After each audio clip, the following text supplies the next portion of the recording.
As Ethereum's transition to POS approaches, Ethereum's hash rate has dropped over 26% from the network's all-time high 45 days ago.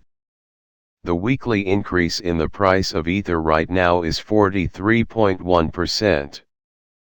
But this growth was not only due to the upcoming transition of Ethereum in September, the entire market is now showing a rebound.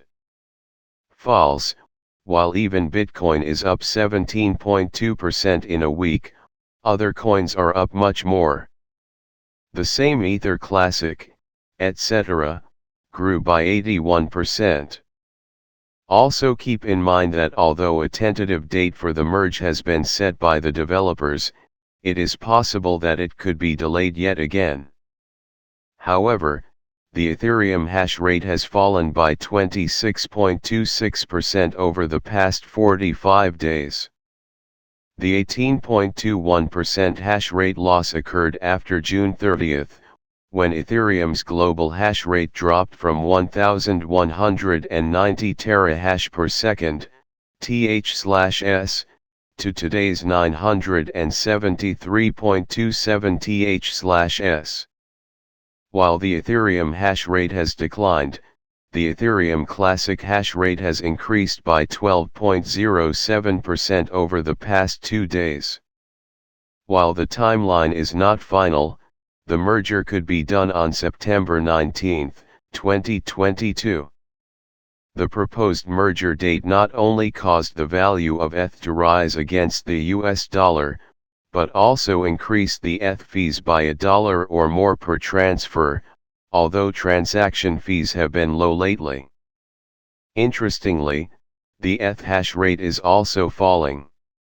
Overall, Ethereum computing power began to decline 44 days ago, after hitting an all-time high, ATH, of 1,320,000/s or 1.32 petahash per second, ph/s, on June 4 at block height 14,902,285.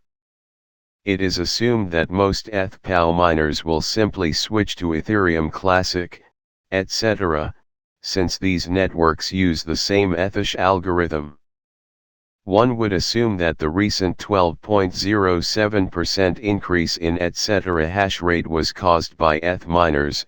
However, while ETH lost 217k/s, etc. gained only 2.11k/s. It's easier to assume that the 217 TH/s capacity went offline due to the lack of profit from the ETH price drop last month. Ethereum miners have stopped making the same profit they made a few months ago. On May 7, 2021, ETH miners earned $93.16 million in 24 hours, and on January 5, 2022, they earned $85.38 million in a day. Today, more than half of that income is gone, and over the past 24 hours, miners have earned just $43.23 million. Where will the power of Ethereum miners go after September 19? Ethish is still the most profitable consensus algo to date, as the new Bitmain Antminer E9 at 2.4 GH per second can bring in approximately $56.49 per day. Compare that to one of the most common profitable Bitcoin miners today, the Bitmain Antminer S19XP at 140 TH/s, which brings in $5.17 per day. Statistics show that today there are 78 mining pools that mine ETH, and the largest miner in terms of hash rate is ethermine.org. It provides a capacity of 260.20 k/s out of today's 973 k/s. The remaining 712.8 k/s are shared by dozens of other ETH pools. So far, etc. is in the lead, but as many Ethereum miners move to etc., the profitability there will drop dramatically.